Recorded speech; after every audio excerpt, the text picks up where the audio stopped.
Could you do a roll call for us, Aaron? Of course. Member Keegan. Present. You. Member Duber for Member Lindemood. Member Relini. Present. Member Duad. Sorry. Present. Member Boland. Here. Member White. Here. Member Coy. Here. Member Kohlhaas. Here. Member Rudolph. Present online. You. Member Bab. Here. And Steve Rebuffo is not joining us today. He had another meeting downtown, so he will be missing the TAC. He's an excused absence today. You do have quorum, sir. Okay, perfect. Thank you, Aaron. Could you also do the public involvement announcement, please? Of course, AMAT's committee meetings are open to the public, and the public is provided an opportunity to comment at each meetings. At each meeting, business items are first presented by staff or consultant, after which the committee is given the opportunity to discuss the business item. Then the public is invited to formally comment. Each participant will have 3 minutes to speak on their topic. A couple of housekeeping items. If you're joining us virtually and you're not a member of the committee, please turn your camera off when you're not speaking on an item. If you're joining us by phone, to mute and unmute the microphone, press *6. Thank you. Okay, thank you, Aaron. The next item is to approve the agenda. Do we have a motion for approving the agenda? Move to approve. Second. Moved by Mr. Alimi, seconded by Mr. Boland. Are there any changes to the agenda? I have a change, sir. If you can indulge me, I would like to add an item to the agenda. Okay, A resolution honoring Craig Lyon for his time at AMATS. I'd like to add it as the first action item on the agenda today. so we become 5A and the rest will move back. Yes, sir. Okay, would someone like to make that amendment? I move to amend as noted. Okay, Ms. Babb, and seconded by Mr. White. Is there anyone opposed to the amendment? Great. He doesn't have any vote anymore. He doesn't have to just, yeah. Okay. That amendment has been, Mr. White. Hearing no objections, that amendment is approved. Are there any other changes to the agenda? Okay, do we have any objections to approving the agenda as amended? Okay, hearing none, the agenda is approved. Next, we have minutes from the January 2nd, 2025 Technical Advisory Committee. Do we have a motion for approving minutes? Moved by Mr. Alimi, Second. seconded by Ms. Kohlhaas. Are there any changes to the minutes that are needed? Okay, I have a very slight edit. Towards the end for comments from our group, it says Melissa is sorry to see her go. And I just think we should add the name. I think it was probably a planner. I don't know. oh, it's probably associated with the item right before it. Where Leofiloa Feliz. This is page 15, section 8. The prior paragraph talks about the staff person Oh. that AMATS has. Okay, so she's transitioned from that position to the other. So then it's fine. All right, no comment. Okay, I retract my comment. it's now clear. It is clear. Thank you. Yep, no problem. So we're doubly happy to have you. Yeah, I was like, I'm sad that you're like, that you're missing from the planning department. Still in the family. Okay. Any It's fine. sound good. Okay, we'll leave as is. Are there any other changes to the minutes? Are there any objections to approving the minutes? Okay, hearing no objections, the minutes are approved. Moving on now to action item 5A. The resolution of the Anchorage Metropolitan Area Transportation Solutions Policy Committee recognizing and honoring Craig Lyon for his years of service with AMATS. And somehow Aaron even convinced him to come to the So it is great to have you, Craig. Played dumb. Oh, I forgot. I'm forgetting everything these days. Okay, everybody, I'm just gonna read through the resolution. That's typically what we do for these. And we're trying to honor Craig Lyon here. So I will hold it together as best I can. So whereas Craig is a lifelong Alaskan and whereas Craig Lyon was appointed AMATS coordinator on July 7th, 2003 by then Mark Begich. Yeah, it's a long time. Whereas Craig helped create 3 committees focused on specific topics for AMATS. The Community Advisory Committee, which I believe was the Citizens Advisory Committee at the time, the Freight Advisory Committee, and the Bicycle Pedestrian Advisory Committee. Happy to say we still have all 3. Whereas during his time in leadership, Craig guided several key planning projects, including but not limited to the pedestrian plan, the bicycle plan, the Eagle River Central Business District, the non-motorized plan, AMATS Freight Mobility Studies, Bernard Road Corridor Plan, and the start of the AMATS Safety Plan. I'm happy to say that because of Craig, we did a lot of really good work with the AMATS Safety Plan that will continue along for years to come. And whereas Craig worked on 5 consecutive MTPs, Metropolitan Transportation Plan, to allocate funding for 20 plus years of transportation improvements, including the 2035 interim MTP Transportation Plan, which received the 2015 Transportation Planning Award presented by the Alaska chapter of the American Planning Association. That was an awesome time. I was here for it and I loved every moment of it. Whereas Craig secured $250,000 in private funding from ConocoPhillips to meet the required local match and allow completion of the Potter Marsh Trailhead and access improvement, which added new boardwalks to the east of the parking lot with interpretive signs. And whereas Craig collaborated to program funding for the University Lake connection for the Chester and Campbell Creek Greenbelt Trail connection, one of the last major missing connections on that system. It's not noted here, but I will note Craig worked hard as well for the projects that we have in the TIP currently, including the missing connection from the coastal to Ship Creek, which is one of the last huge. It's kind of a weird way to put it, but it is one of the last big ones too. So you may want to add that. Whereas Craig served on the board of directors for the National Association of Metropolitan Planning Organizations for 10 years, including 2 terms as board president, the first Alaskan to hold that position. And whereas Craig collaborated with transportation agencies across the country and worked with Congress to secure funding for transportation improvements while ensuring fair treatment for all users, including transit riders, pedestrians, cyclists, and drivers. And whereas Craig contributed to the development of major transportation funding laws, including Safety Lou, MAP 21, and the Infrastructure Investment Jobs Act, or known as BILL as well. Now, therefore, be it resolved that the AMATS Policy Committee recognizes and honors Craig Lyon, and be it further resolved that the AMATS Policy Committee thanks Craig Lyon for his years of service to AMATS, and be further resolved that the AMATS Policy Committee wishes Craig Lyon the best in his next endeavors. Passed and approved by the Policy Committee this 20th day of March, 2025. I will say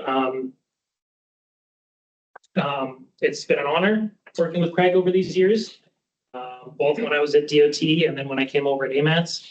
It was sad to see him go, but sometimes things happen.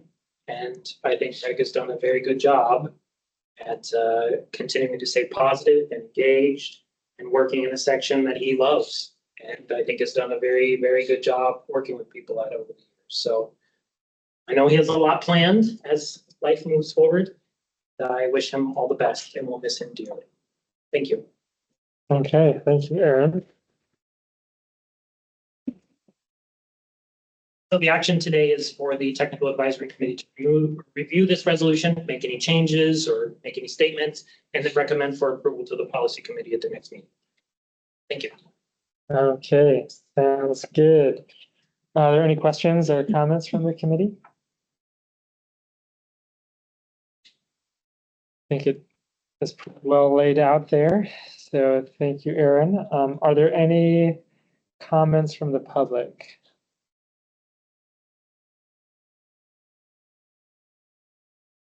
Can I just say one thing? Sure. It's challenging for me to accept these kinds of extremely awkward things because, you know, I'm still alive and still working and et cetera, and having a great time. I always tell people the secret of being a good manager is hiring people smarter than you. For some people, that's really easy to do. I worked with a lot of really smart, competent people over the years. And this crew in this room right now is a huge part of that. I want to tell one funny story, then I'll drop it. So Aaron was working over at DOT as the AMATS guy. And he told me he was interested in coming over to AMATS over to the municipality. And I, of course, thought, this can't really be happening. I can't be that lucky to get a guy of this caliber over here. So when he interviewed with us, Michelle McNulty was the planning director, and she asked the kind of throwaway question at the end. It's like, where do you see yourself in the next 5 years? And he looked at me and pointed and he said, I want that guy's job. And I hadn't said anything about, well, I'm going to retire in 5 years or whatever, anything like that. It was just, he went, I want that guy's job. And I just thought, this is perfect. Now I have the open ticket to get to leave whenever it's convenient for me, because here's a guy who's capable of doing that right now, who's ready to go. So I really enjoyed my years at AMATS. I'm glad I'm now working in the field where I continue to get to show up for this and be involved in transportation planning efforts in the city and around the state and around the United States. So thank you. I definitely, absolutely appreciate this more than I deserve. Perfect. Thank you, Craig. Appreciate your comments and everything you've brought to the city and to AMATS. Are there any other comments from the public? Okay, seeing none online and no more in the room, what is the will of the committee? So move to recommend to the policy committee that they adopt this resolution with the edits of the addition of the downtown coastal trail to Ship Creek trail connection. Perfect. Do you need more clarity on what that is there? Okay. We can just add it to the section, both major connectors. So, Okay, moved by Ms. Babb. Do we have a second? Second. Second by Mr. Bulland. Are there any changes, any amendments to the motion? Okay, is there any opposition to the motion? Okay, hearing none, that motion is approved unanimously. Thank you so much, Craig and Aaron, for putting that together. So let's move on then to item, what is now 5B, the AMATS Public Participation Plan release for public comment. this will be Christine Chu.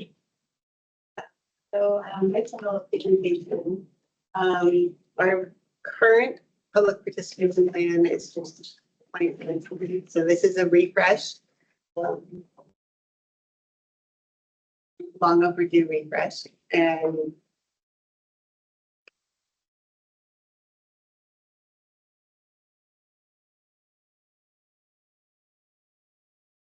primarily what I wanted to do with this document is, the public participation plan kind of says everything that AMATS is and does and how to get involved. So we wanted to overhaul it in plain language. So we've kind of written the entire thing, trying to take acronyms out, leave the ones that are important, but identify and define them. So if you read it, hopefully, if you read it, you found that to be true.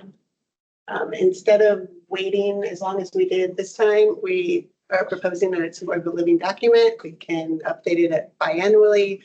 There's some goals that are projected out with targets in the plan suggested, so that when we update that plan, we can report out on those goals and looking at the data that we have and update it and revise it as the policy committee sees fit. The plan is kind of organized in 4 simple chapters. This is AMATS, kind of goes over committees and staff structure, NPO processes, everything that is about NPOs, metropolitan planning organizations, and what they are. Then there's a products chapter that goes over our 3 main products that we are entrusted to: the transportation plan, the funding plan, and the work program. And those might look new to people who are privy to this knowledge, but we're trying to, in the event of trying to make things in more plain language, we're trying to talk about the MTP as a transportation plan, the TIP as the funding program, and the UPWP as the work program. So they can be more intuitive about what those documents are about. And then there's a how to get involved section, which goes over outreach techniques and ways that we're trying to always improve and grasp more engagement. And then the appendices, there is a Title VI plan and the LEP plan, and I'll talk a little bit more about those at the end of this slide.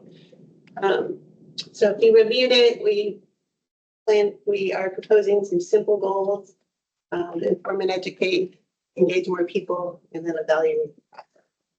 And for each of those goals, I always like to talk about that your goals should have an objective, a measure, and a target. So your goal is what do we want to achieve? Your objective is how are we going to achieve it? Your measure shows how we will track success, and your target shows how we will know if we succeeded. For each of those three goals, we'll have a little table like this one, which will have multiple objectives for each goal, and then their associated measures and targets. So inform and educate about how we're sharing information, how we're making information accessible, engaging more people is how we can outreach to areas that we don't hear from, and maybe how we can incentivize people to participate in the process. And evaluating the process is looking more at web analytics. How are people finding out about AMAT opportunities? Maybe doing like participation surveys at the end so we can see what their experience was participating in the process, and then making sure that we're always revising our Title VI plan to update demographics in the area. At the end of the document, there is kind of some at-glance guides. So those just kind of like cheat sheets for, calendars and maps for committee meetings, approval timelines, especially for our 3 products, and then public outreach formats and avenues. For Title VI, so the policy committee approved the Title VI plan in December. Since then, all but one of the executive orders in our Title VI plan has been rescinded. So we're looking for guidance. When they approved it in December, we intended for that document to be appendices of this plan and to go out for public review. We're asking the committee today if you feel like we should revise that plan or redline it so the public can see what has changed due to federal policy and still send it out, or if you think we should take that out, make sure we've done a thorough review with Muni Legal, and then have it be its own public participation process. One of the executive orders deals with limited English proficiency. That executive order has been rescinded, but within that, it has not said that we are not allowed to translate. It has just said that departments will give their own guidance. So as far as we know, there's nothing needs to change on that. None of the laws have changed, the Title VI laws, it's just the executive orders. But the whole document might need a thorough review just to make sure that it's current. So that's just a question to keep in mind. That's it for my presentation. Thank you. Yeah, really. I want to look at anything particular prior to that. Okay, thanks so much for your presentation. Are there any questions or comments from the committee? I'll go ahead. I was going to just say kudos to the team. A lot of hard work went into this. It's something that we've heard at the peer exchange, when we've heard from other MPOs, that getting the word out of what the MPO is, how do we function, is a challenge for not just us. It's all over the place. And I think we've seen some of this internally. We're trying to work on a way to educate folks more and make it, those of us that live in transportation, we understand transportation speak. And I think, kudos to the team for trying to take something very complex and difficult and making it easier for people. I think I'm hopeful that this does get us more engagement, more public participation. I think this is I think it's a good effort. So kudos to the team. Yeah, thank you, Ben. Other questions or comments? I guess I was just going to open it up for a little bit of discussion on the proposal of either going back and reviewing this and putting it out. I'm curious on timelines on how long you anticipate that would take, and then if there's any deadlines in getting this plan through the public process and fully implemented and approved. I think we're just, the public participation plan, we're still recommending it would go through. Looking at that plan, nothing, maybe things would need to be tweaked, but no laws are outlined in the public participation plan. It's the Title VI plan. Do you want us to take it out of the appendices until further review, or do you think the policy committee, we were planning, if you want it to still be part of the process, we would have it redlined as best we have for the policy committee meeting, and it would go out redlined for public review at whenever that public participation review process starts. We probably also send to Union Legal during the public comment period as well for them to review it and any other changes that need to be made. I think one of the factors here is our Title VI plan is dated. It's from 2012. And so, you know, while I don't know if, I think it was commented on in our certification review that it is dated, it needs to be refreshed. It was. So Which one? Approved the Title VI.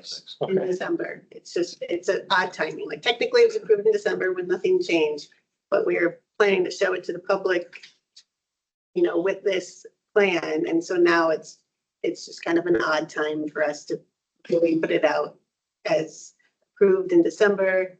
Do we redline it so they can see what changed? So, Kind of so it is the most current approval 2012, or is this 2024? Technically, planning was approved in December. So sorry, the previous version was 2012. So we typically translate that document into the safe harbor languages, and we have not done that yet. We sort out what's the final document.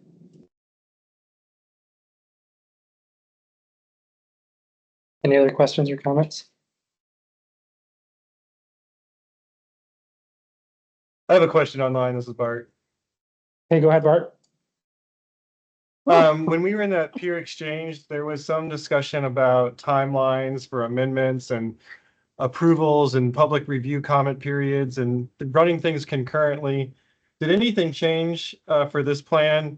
Because I remember one thing they talked about was whether or not the policy committee needs to even release these documents for public review. And I thought that was a good idea, that staff could just release those and shorten the timeline of not having to make an agenda. So did anything like that make it into this plan? Did not make any changes due to the peer exchange. I don't know that releasing it for public review is outlined. I think that's just practice that AMATS has done, but I don't think it's outlined in our current PPP. It's just what we typically do.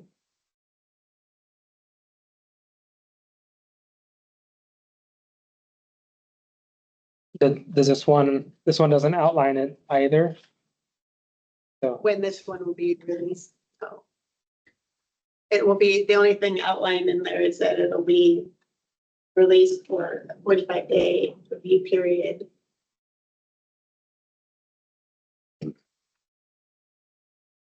At a glance, guide, don't. Did that schedule in there? I do remember seeing how long it was released for, 30 days, 45. Yeah, but I don't think it says that. Doesn't specify that release starts when the policy releases it versus if staff releases it.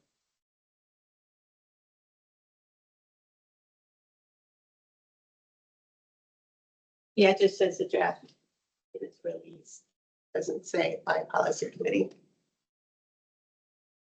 So that could be something we could bring up with the policy committee members if they're comfortable with as a way to help shorten the timeline. I think there's been some discussion for a while now that we need to shorten our TIP amendment timeline process, but there's a limit to how short we can make it. So that might be, since we don't call it out here specifically, we might want to have that as kind of our next tip process and even MTP process and talk about how amendments are done and kind of clarify that. Maybe in a policy and procedure that outlines that staff can release it, or is there a threshold that staff can release without having to go to the policy committee for changes in amendment? I know that recently the policy committee has been very interested in seeing all amendments that go out for the tip before it goes out to the public. So we'll have to have that discussion with them. Yeah, sounds good. I think what is important for today is that this plan allows the flexibility of any changes without needing to be adapted. It's flexible. That can be policy refined later. Other questions or comments from the committee? I have a comment Okay, go and ahead. a question, but I don't know if we want to just follow up with what you posed. Oh. Boland, about Decide kind of what should we do next? I mean, we should probably stick on that topic. Yeah. Because it should probably, go out for the 45-day period, and then we can decide later if there's a policy that says this doesn't require public review. But then meanwhile, getting legal to interact on the Title VI proposed changes that can be happening in parallel. I think that would keep it moving. But it did sound like staff was looking at doing some revisions that could be redlined for what goes in front of policy. So catching a good portion of them before it goes out to public review, and then opportunities to revisit that when I'm guessing it comes back to us and policy for approval, or TAC and policy for approval. And so another opportunity to discuss any changes in that in a public forum. And we can always do it again, right? Put it out for another public review if there's massive changes. Of course, we can always do that. We can always do that. Does the document like refer to Appendix A? Or is it just, attached? As referred. Okay, so if we released it without the appendix, That's true. What they've seen at least, well, I mean, we could take that out for a public review for your meeting. It says, I would just have to edit that part of the table of contents if you didn't want it to be part. Okay. What's in the table of Happy with contents? What you just proposed as well. Got it. Okay, so we can wait until the motions to like decide what to do with regards to that. But it seems like some options are that have been offered. We can have it be redlined with some of the changes. We could take it out and just not have it be part of it. In which case, maybe there's a filler page that says what's happening. This plan is undergoing review to consider recent executive order or something like that. So, and then some nuances as far as like how the table of contents has changed. Another option I was thinking of is it could just have a note on it that says this was approved in 2024 and will be looked at, and you don't have to do all the extra red lines at this point. So that could be another option. Any other options we can think of? Okay, so anyway, something to think about when we get to the motions. Any other questions or comments from the committee? Go ahead. Okay. Just a quick comment on page 3 under the acknowledgements. PM&E is a department, not a division. Kind of a really minor edit.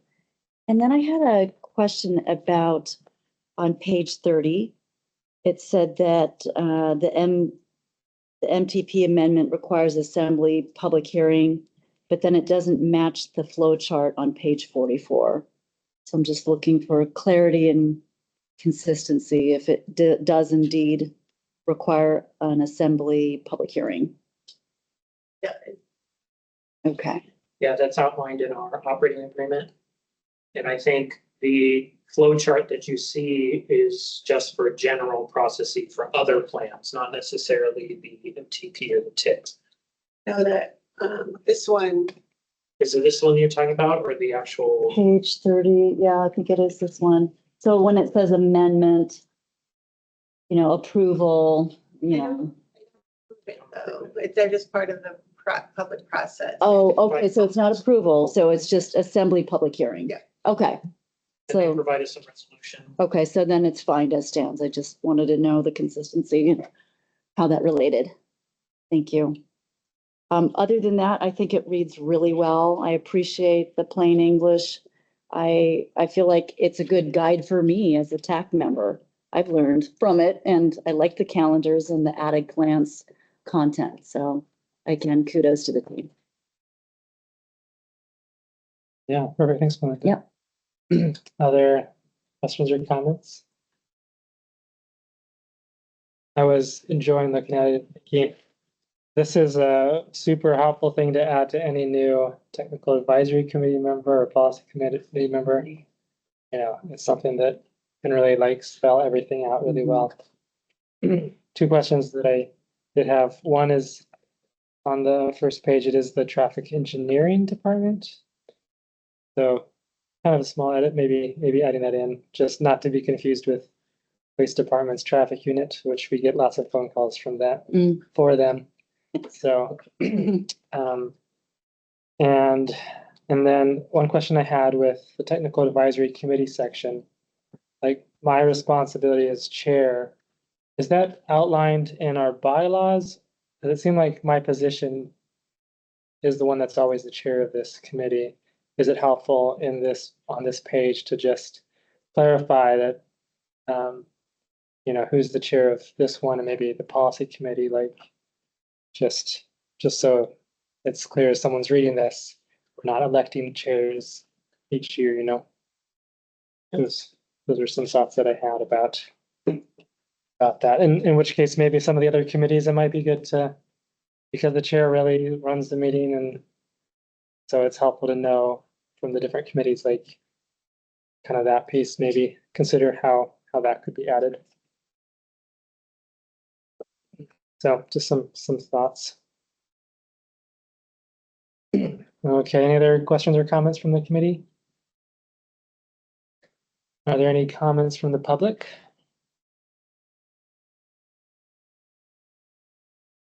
Don't see anybody online. Looks like no one in the room. Okay, what is the will of the committee?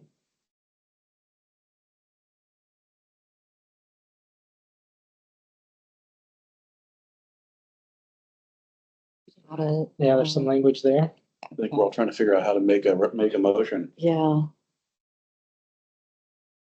I mean, I'll make a motion that we recommend that policy committee release the AMAT's public participation plan for their 45-day public comment period with the Title VI plan as approved in December, with a note saying that we'll look at it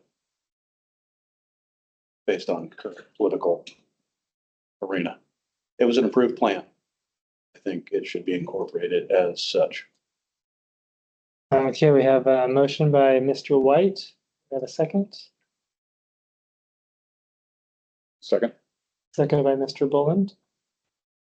Do you have any amendments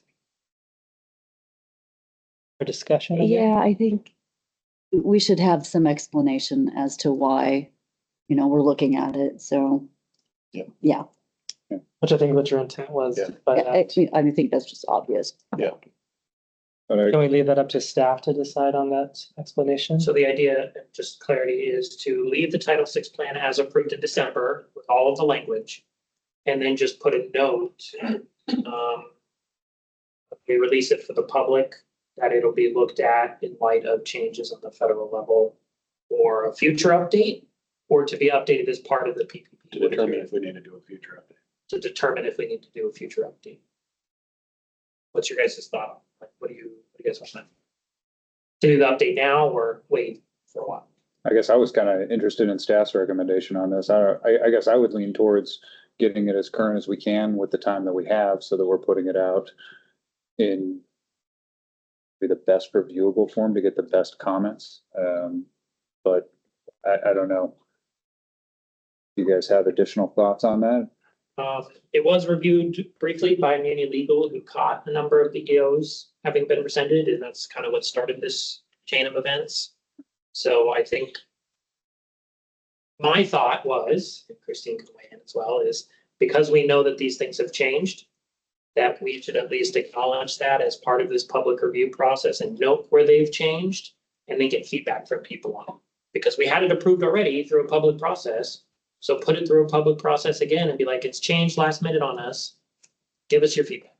Because the public may be like, we don't want you to change it. And then we have to figure out what to do. Because it's kind of a legal issue at this point now.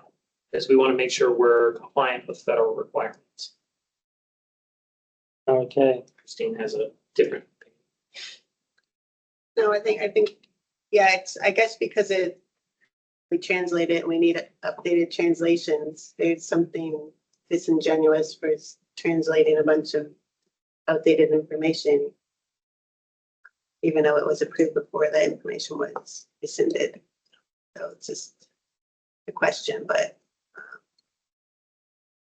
I think redlining it also is transparent that this is the document, this is how it was, but now you see the red lines before it's come to you officially for review. These things are no longer. and staff can manage that effort. It's not a burden to, I think before PC, we can get that. With what, to our best of our knowledge, and then acknowledging that Muni Legal will still review it during the public participation process and make sure we haven't missed anything. I mean, yeah, there could be changes that always come. We just know about these right now. okay. Want to make a friendly amendment to Yeah. your motion, or should we? Yeah. Your motion. I'm fine with a friendly amendment. That we put the plan to policy with the Title VI red line version based on current executive order changes. And a note that says it will undergo legal review. Yep. Okay, does our second agree with that Yep. amendment? Second proof. Okay. Perfect. Any other requests for amendments? Are some of the typographical of like PM&E department, is that, Scrivener okay, perfect. edits, we can go ahead and get them as we go to the next PC, Awesome. or get it ready for PC. Okay, perfect. Any other amendments? Okay. Moving on then are there any objections to approving the motion? Okay, hearing none, the motion is approved. Thank you so much for all your effort on this. Excited to see how that all does play out, helping the public to understand efforts, what we're doing. Next on our agenda is item formerly 5B, now 5C, the AMATS Safety Targets 2025. Yes, thank you all very much. Okay, so we're exciting time here because we're in a little bit of a new territory. So just as you know, part of our requirement as an NPO is to have different performance measures and targets. It's part of the TPM, the Transportation Performance Management Program. And so in those targets, one of them is safety targets. You've seen these before. There are serious injuries, fatalities, then the rates, and then the non-motorized fatalities and serious injuries. We've had these for a while now, but this year, staff is recommending a change from previous years. Every year since these came into place, I think in 2018 or so, 15, something like that, AMATS has supported the state in their safety targets and just said, yeah, we're going to support you in your safety targets by programming projects into our TIP. Let's all work together and get things done. This year, AMATS staff is recommending that we establish our own targets. A lot of this has to do with the fact that we developed a safety plan recently. We've been working with the Muni to get safety data. The Muni has a lot of safety data that we can use. And so staff sat down with Kim Carpenter with the Muni Traffic, reviewed a lot of the data. We provided that data as part of the, look, if you want to go to the next tab, no, the next tab that has all the, yeah, that one. Okay, so sorry, the sheet's a little hard to see, but just so you see here. So this is a lot of the information for crashes, so serious injuries and fatalities, the averages, and then our rates that we have to come up with. So staff reviewed this information with Meeting Traffic. Then we got together with the Department of Transportation, Pam Golden and James Starzik, and Zach Hartman as well joined us to kind of walk through what we were looking at for the data to determine what our target should be. So we developed our 5-year rolling crash average for these targets, and then sat down and talked about what kind of reduction would we like to see, would we like to see a reduction, all that kind of stuff. Staff's recommendation is to reduce our numbers, our targets, by 5 from each of our rolling averages. So for example, fatalities, instead of 21, we would have 16. Serious injuries, instead of the 70, we would have 65. And then for the non-motorized serious injuries and fatalities, we'd have 33 instead of the 38. Now that's rounded, by the way. When I say 38, that's rounded because it's really 37.736, but that's just calculations. So I'll be honest, a reduction of 5 may not seem like a lot over a year period, but that's a significant amount of effort. Just want to emphasize that is a lot of work to do. We do not take these lightly as staff. I know some communities throughout the country just set 0 for all their targets and say, we're just going to set 0. And if we get penalized, we'll just do the best we can. I don't recommend we set 0. I think we need to be realistic that it takes a lot of work to help address these safety concerns within our community. I think a lot of the work that's being done right now by the Department of Transportation, the Municipality of Anchorage, the Vision Zero efforts, the additional HSIP projects that are being looked at, AMATS's own non-motorized campaign, shows a commitment by all the organizations, agencies, MPO, that kind of stuff within our community, that we are serious about trying to address these concerns in this area. That's why staff felt comfortable coming forward with these targets. It's a pretty big reduction of them. Look, can you go ahead and go back to memo on the second page? So I want to talk about the comparison between DOT's 2025 targets and the AMATS ones that we're recommending, because it shows kind of an interesting picture that I think we all know, but it's nice to say it out loud. So when you look at DOT's targets, the numbers on the bottom, those are statewide targets. And then our numbers on the top are specific to our area. So statewide, DOT's target for 25 is 62 or less, equal to or 62 or less fatalities. The targets for our area are 16. So those are for people that are not within the non-motorized fatalities and serious injuries category. So typically believe people in vehicles. You may notice that that's a pretty significant difference between the two. That when you look at a statewide number, there's a large number that's statewide, and there's a much smaller number in our area for vehicle fatalities. Same with serious injuries. The statewide is 276, and the AMATS one is 65 or less. However, when you get to the non-motorized fatalities and non-motorized serious injuries, it's a different story. The statewide number is 48 or less, and the AMATS number is 33 or less.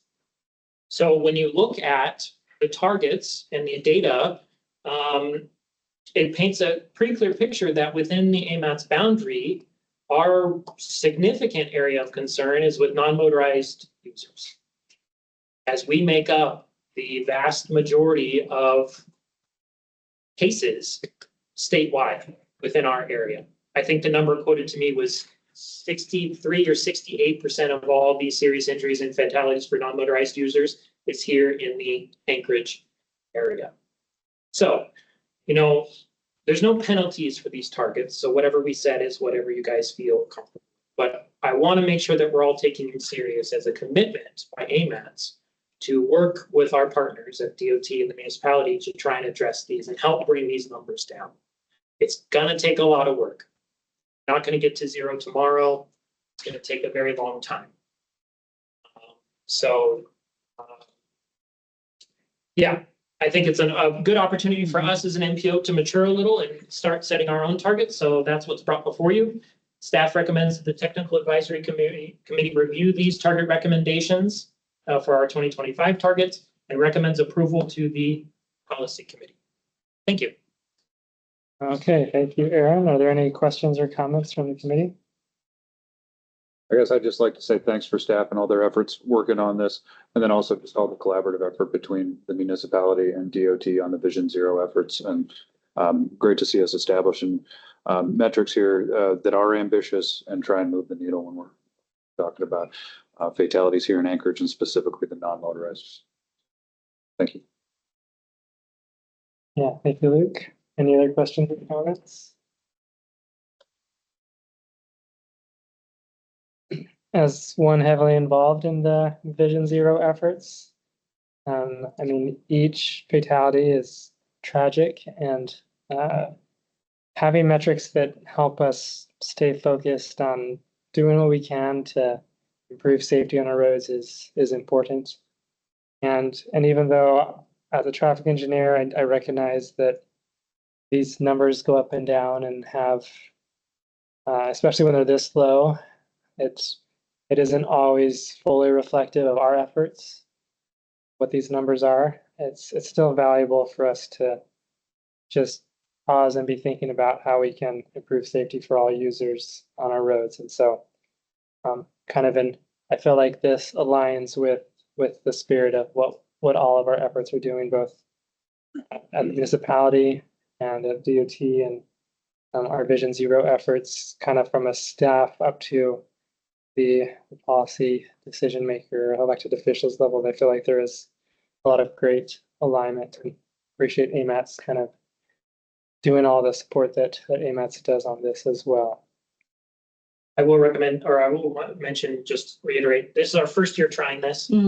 So I think, we wanted to try something robust. We want to be helping to push the needle forward. We're going to review it again in a year. And we'll see kind of how we do. We know how this year is already turning out already. So I'm sure everybody's seen the various news articles out there. So just kind of keep that in mind as we move forward. It's something we review every year to set new targets or support the state in there. So I think very similar to what Christine said, where it's a measure of success. How are we doing? And this is another opportunity for us to try and measure some success in what we're doing, recognizing that it is challenging to bring it down over a single year period, but at least we're trying. Okay, thanks, Eric. Any other questions or comments from the committee? I've got a question. Go ahead. So what were we using in the past? Were we just adopting the state target? So that didn't really give you the geolocation of our MPA? Correct. And I think it was one of the things the policy committee mentioned a number of times over the years. They want to see us setting our own targets. And so I think it's a prime opportunity for us to do that. And just so people know, this doesn't mean we're not supporting the state in their effort. This is just fine tuning the data to what does it look like for our community. Yeah. And whatever we do will help the state in their overall effort. So it's not like we're saying, get out of here, DOT, do your own thing. We're just honing it in for our area. Yeah. Hopefully it makes it more possible for the state to accomplish their goals by us knowing what our portion is. Yes. Okay, thank you for that clarification. Any other questions or comments from the committee? Are there any comments from the public? One online, no one in the room? Okay, what is the will of the committee? I move to recommend approval of the AMAT safety targets listed in this document to the policy committee. Okay, moved by Ms. Coolhaas, seconded by Ms. Grab. Are there any amendments to the motion? Okay, seeing none, are there any objections to approving the motion? Okay, hearing none, that motion is approved. Thank you everyone for that piece. Now we'll move on to item 5D, formerly 5C, the Railroad TAM Targets 2025. Okay, it's Target Measures Day, so we're having fun yet. So as you know, a part of this is also the Transit Asset Management Final Rule requires performance measures. This one specifically for the Alaska Railroad Corporation and for their transit asset management. So Railroad sent over their information to us, so it's before you today, and the MPO has an opportunity to either adopt the targets or set our own. In this case, because this is all done by the Alaska Railroad, staff's recommending that you review the targets provided by the Alaska Railroad and recommend support to the policy committee. And people may ask, how are we helping to support the railroad and their efforts of these targets? Well, by programming projects into the TIP. So the railroad provides us what they want to do, and they have where it helps to meet those targets. And we do that through the TIP process. So I think it's been pretty successful over the years. So I hope we can continue moving forward with that. I don't have all the information on this. So if you have specific questions, our railroad expert is here and hopefully can help answer. But in the past, we've always just adopted the targets provided to us by the railroads. So thank you. Okay, thank you, Aaron. Are there any questions or comments from the committee?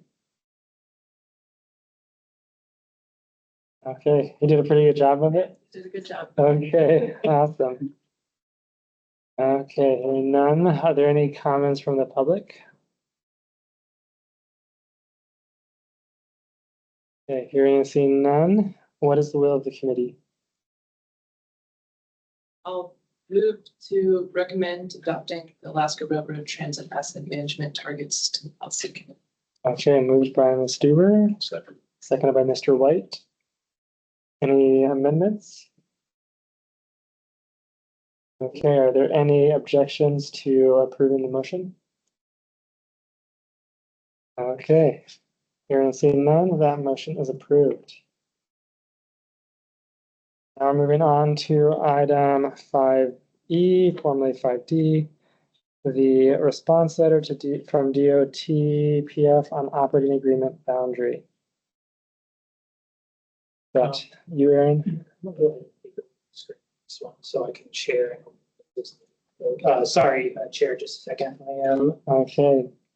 Make some technical changes to the presentation. I'm going to take over the screen so I can share things as needed as I walk through this. Perfect. I'll just give you all the information. So as you may remember, back in January, the policy committee, with the TAC's recommendation as well, recommended sending a letter to the governor and the commissioner of DOT asking for more information regarding the boundary changes in our operating agreement. AMAT submitted the latest approved boundary back in September of 2024. We haven't heard any response to it. We've kind of heard a couple of things that it's not going to be approved until some operating agreement changes are made. We've seen kind of some stuff come through fast, the Fairbanks MPO and their changes to their operating agreement. So we're just asking for some more clarification on what is it that DOT is expecting from us as an MPO. We received a letter back from the commissioner, and I wanted to take an opportunity to kind of walk through some things. I hope everybody has had a chance to review the letter. And my plan here was just to kind of walk through some areas of concern I have as staff, and then have a recommendation at the end on how to move forward with this particular action. So this will be a lengthy discussion. I apologize, but I think it's necessary so we can have a good discussion on this topic. So one of the first things I want to mention here is under the legal authorities section that are governing the National Highway System facilities in the MPA, as titled in the letter, it makes an assertion that the MPO must include all NHS projects within the MPA boundary as they are per se regionally significant by definition in federal regulation. And I'm just calling out here that that is not what it says in federal regulation. Federal regulation, as you can see here, defines regionally significant projects, and it does not call out that NHS projects are in and of themselves regionally significant. And it's pretty important to notice too that the letter from the commissioner does not distinguish the different types of NHS projects that are out there.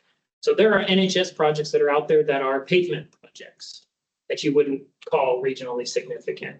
There are intersection work that wouldn't be regionally significant. There's non-motorized projects that are out there that's not regionally significant. There are HSIP projects that are out there that are not regionally significant. This kind of took a whole look and said, yep, everything on the NHS is regionally significant because it's on the NHS. That's not how it works.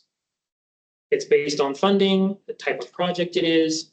You know, you typically don't have a lot of regionally significant projects because they are, in their name, regionally significant.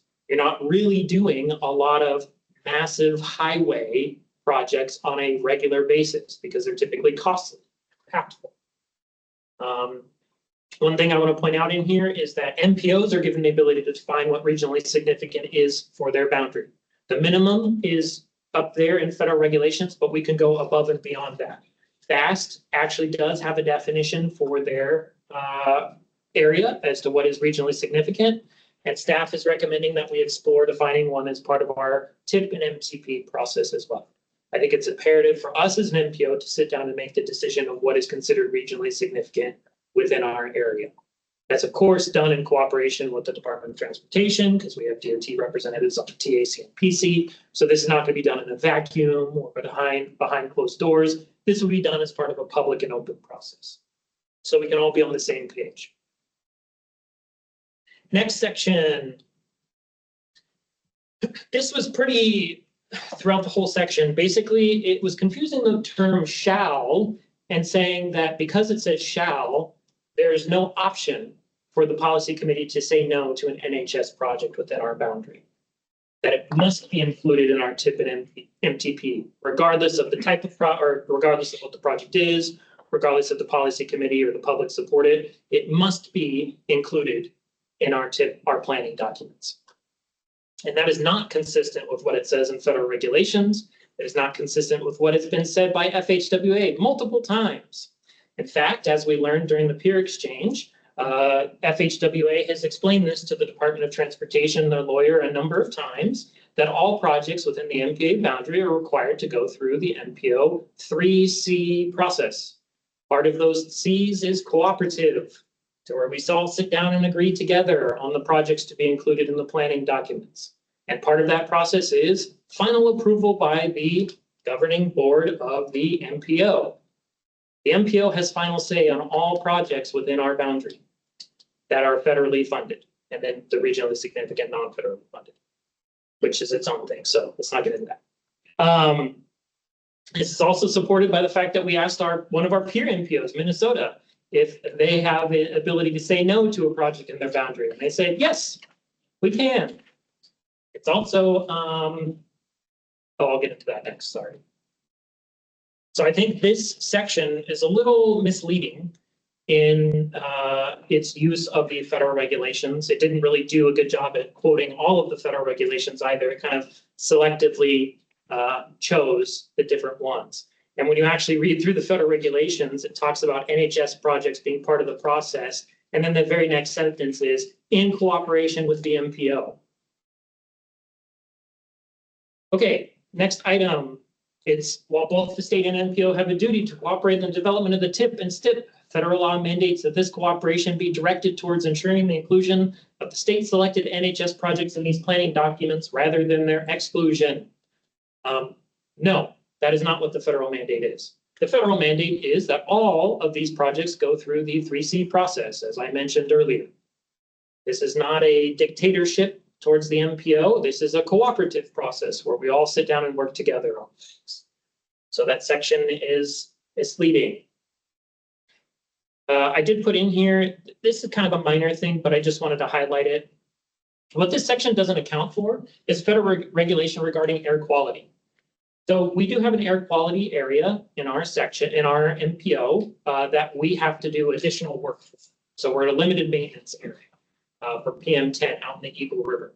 So any project that falls within there has to go through air quality conformity determination.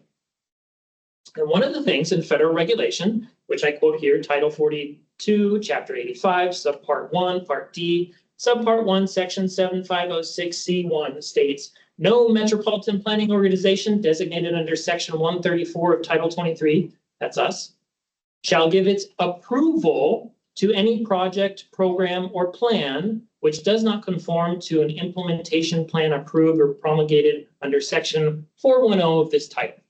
So basically, if the project is not going to conform to an approved plan, so in this case, the SIP, the Statewide Improvement Program, we cannot include it into our planning documents, period. So this is one of those small little things that just kind of refutes some of the information that's been provided in this memo that DOT is trying to assert that we include NHS projects into our planning documents regardless of what we want as an MPO. There are limits to that, and this document doesn't account for those limits. Okay, next. The assertion of authority over the selection of the state's NHS projects was in clearest display on November 21st, 2024, when the AMATS Policy Committee voted to remove the Safe Pursuit Highway project from AMATS MTP for the expressly stated purpose of removing the project from the TIP in Amendment 2. This is false. We have the recordings, we have the data, we have all the information available. I don't know where this is coming from. The TIP Amendment number 2 was approved back in April 18th of 2024, where the Safer Seward Highway project was already removed from the TIP. So the discussion that was had at the policy committee to remove this project from the MTP was not exclusively or for the expressly stated purpose of removing it from the TIP in Amendment 2, because that had already happened. At that meeting, part of the discussion from the policy committee was to try and get more information from the Department of Transportation in the cost escalation of this project and the impacts it could or could not have within our boundary for both funding and staff time.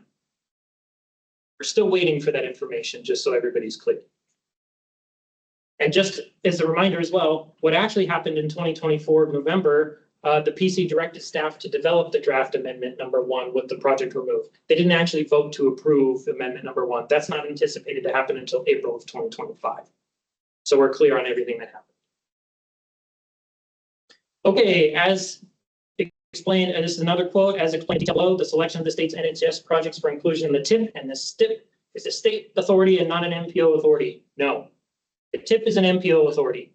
Final approval rests with the policy committee. While the governor approves the inclusion of the STIP into the, or the TIP into the STIP, the PC is the one that has final authority on the TIP for what projects are included in there. And then FHWA does the air quality determination if there is a requirement for such. So there seems to be an assertion here from DOT that's not backed up by federal regulation, by process, by FHWA itself, by peer MPOs, etc. Then there's a sentence here I want to highlight. The state selection of NHS projects within the MPA is done in cooperation with the MPO. No, it is not. The NHS projects for inclusion in the TIP were not selected in cooperation with the MPO. We were not included in the development of the criteria used for NHS project selection. We were not included in the discussion about why projects were included, what projects were included. We were handed a list and said, please include this in your TIP. And then whenever we would ask questions or, push back against projects because there was concerns, we were met with an immediate, you need to do this because it's required. No information was given to us about the performance measures and how they help to implement those. No information was given on how these projects align with the state long-range transportation plan or how they help address the needs in the community. Conversely, when it comes to the non-NHS projects selected by the MPO, by the way, we can actually use our funding on NHS projects and we have in the past. So there seems to be a confusion as well in this letter about what we have the ability to spend our money on as an MPO. And just so you know, that NHS project was O'Malley Road. There was a little bit of switcheroo with the funding, but the intent was always for AMATS to fund the first portion of the O'Malley phase and the second portion. And the first portion is on the NHS facility. And I'll get to the other section in a second. But when we developed projects for inclusion in the TIP that were funded by AMATS, it was done in pretty significant cooperation with DOT. DOT staff participated in the scoring development, the scoring of the projects, the selection of the inclusion of the projects in the TIP, the review of the TIP narrative, which denotes as an entire process along with the performance measures and how the projects are going to help in assisting with the responding to public comments and the final review and approval via the TAC and PC. And it's not just one DOT member, it's multiple DOT members, staff who are included in this process. If we had any level like that in the NHS projects that are selected, I think that would be pretty beneficial for the MPO. Next section, operating agreement updates. Says to restore clarity regarding decision-making authority over NHS routes within the MPA, the state requires an update to the operating agreement to clarify and come to a common understanding of legal authorities and procedures for coordinated development of planning documents. Federal regulations mandate such an update when there's substantial change in the decision-making authority or responsibility. 23 CFR 450-310 J2. So DOT is trying to assert here that we have recently changed or had a change in our authority to say no to projects within our boundary. Just want to let you know that it's been stated multiple times and made crystal clear by FHWA that this authority has not been a recent change. Since at least 1991, AMATS has had the ability to say no to a project within our boundary. And one of the biggest examples is the Connect Arm Bridge and Toll Authority was removed from the Anchorage Pole 2025 LRTP by the AMATS PC in 2009. We happen to have an expert here if anybody has any questions about that process. There are other projects that have been removed as well over the years. This is just one of the most significant. This is probably a project you would consider regionally significant. It was probably going to be on the NHS because of the size of it. It was a very costly project that both impacted our area and the Matsu Borough. And to me, this is a clear example that AMATS has had this ability to say no to projects for a while now, and it is not a recent change, which is also backed up by FHWA and others. So this is just me making it up randomly on the spot. Another note here, when you read through this operating agreement updates, it's a little strange because in the previous section, it says AMATS has no authority to say no to projects, and it's crystal clear in federal regulations that we don't have that authority. Well, then why do we have a section here saying we need to update our operating agreement to define this information and say that we don't have the authority to say no to NHS projects in our boundary? If it's already in federal regulations, if it's already well understood by everybody, we shouldn't have to update our operating agreement because we don't have the authority regardless of what's in the operating agreement. Okay, now fun part. So AMATS boundary expansion.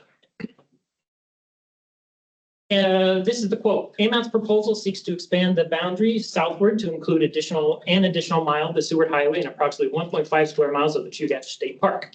However, 23 CFR 450-312A1 authorizes MPA expansion beyond the existing urbanized area in those areas expecting to become urbanized within a 20-year forecast period. Neither the Seward Highway or the nor Chugach State Park can reasonably expected to urbanize within any forecasted period. Similarly, AMAT's proposal includes adding 6.25 miles of Glen Highway, including the entire Eagle River Loop Road interchange, areas that do not meet federal urbanization criteria.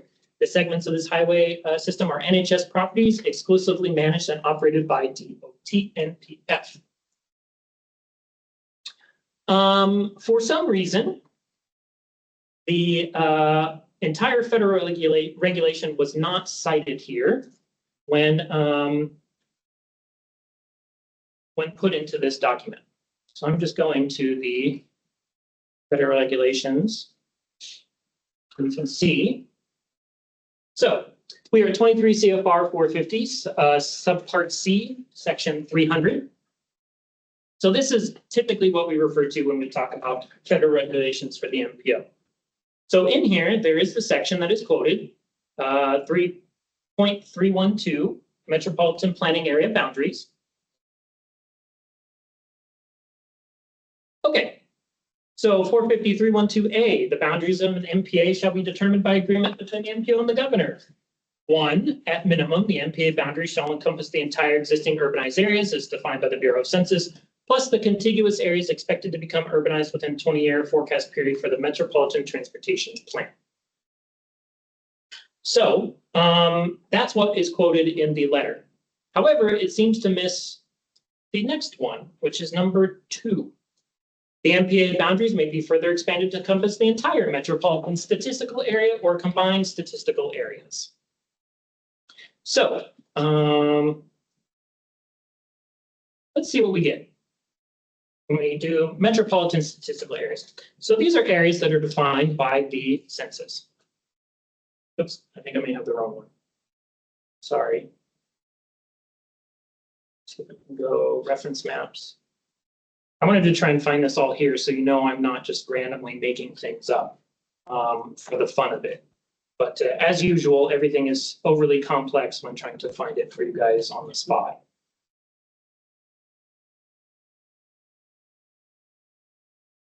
Okay, so 2020 state-based metropolitan and micropolitan statistical areas. So metropolitan are the large areas, micropolitan are the small areas. Let's look at the Alaska one to see what our statistical area encompasses. That's strange. That seems to be pretty substantial. Something's weird here because that seems to cover the entire municipality of Anchorage and the entire Matanuska-Susitna Borough. We actually downloaded the GIS data, thank you, Christine, to make sure that both of these boundaries that you see here, because they're a little blurry on there, actually do cover the entire boundary of those two areas.